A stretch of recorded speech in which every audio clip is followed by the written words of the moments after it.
So hey welcome to the channel स्टडीवर्स।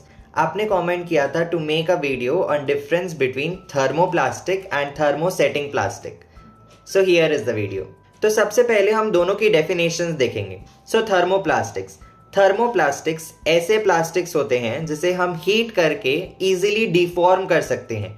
Deform का यहाँ मतलब है हम उसकी शेप को बदल सकते हैं या बेंड कर सकते हैं।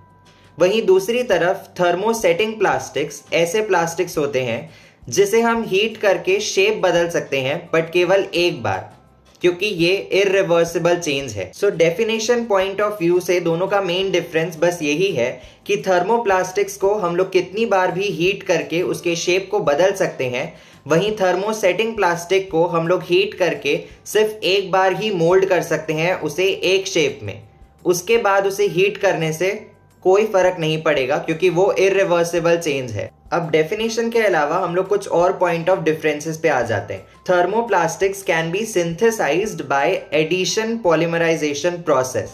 अब एडिशन पॉलीमराइजेशन प्रोसेस क्या होता है ये हम देखते हैं। एडिशन पॉलीमराइजेशन प्रोसेस का मतलब होता है addition of monomers that have double और triple bond to form polymers, यानी ऐसे मोनोमर्स का एडिशन जिसके पास डबल या ट्रिपल बॉन्ड होता है टू फॉर्म पॉलीमर। वहीं दूसरी तरफ thermosetting plastics can be synthesized by condensation polymerisation. Condensation polymerisation का मतलब होता है repeated condensation process between the functional group of monomers to form polymers. यानी जो फंक्शनल ग्रुप होते हैं मोनोमर्स के, उनमें कंडेंसेशन प्रोसेस होता है रिपीटेडली और उससे एक पॉलीमर बनता है। थर्मोप्लास्टिक्स को प्रोसेस किया जाता है बाय इंजेक्शन मोल्डिंग,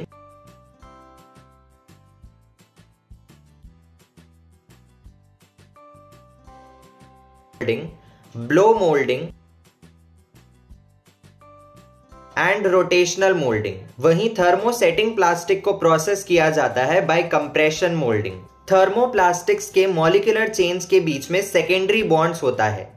इस वजह से थर्मोप्लास्टिक्स को हम लोग इजीली बेंड कर पाते हैं बाय हीटिंग, क्योंकि सेकेंडरी बॉन्ड्स जो हैं वो ज्यादा स्ट्रांग नहीं होते हैं।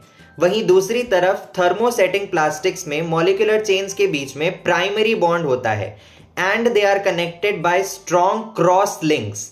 इस वजह से थर्मोसेटिंग प्लास्टिक्स को बार बार रीशेप नहीं किया जा सकता है, क्योंकि प्राइमरी बॉन्ड्स और क्रॉस लिंक्स जो है वो काफी ज्यादा स्ट्रांग होते हैं। थर्मोप्लास्टिक्स का लो मेल्टिंग पॉइंट होता है और लो टेंसाइल स्ट्रेंथ होता है। वहीं थर्मोसेटिंग प्लास्टिक में हाई मेल्टिंग पॉइंट होता है और हाई टेंसाइल स्ट्रेंथ होता है। थर्मोप्लास्टिक्स का मॉलिक्यूलर वेट कम होता है as compare to thermosetting plastics, और थर्मोसेटिंग प्लास्टिक्स का मॉलिक्यूलर वेट काफी ज्यादा होता है।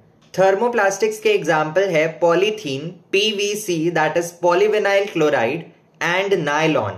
थर्मोप्लास्टिक्स टॉयज, कॉम यानी कंघी और कंटेनर्स बनाने के लिए काम आता है। थर्मोसेटिंग प्लास्टिक के एग्जाम्पल है बेक लाइट एंड मेलामाइन, जिसमें bakelite poor conductor of heat and electricity है, जिस वजह से उससे इलेक्ट्रिकल स्विचेस बनाए जाते हैं।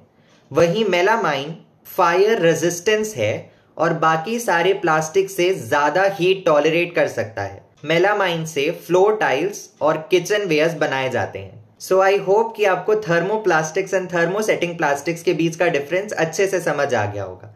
सो stay tuned to Studyverse and please subscribe to the channel स्टडीवर्स।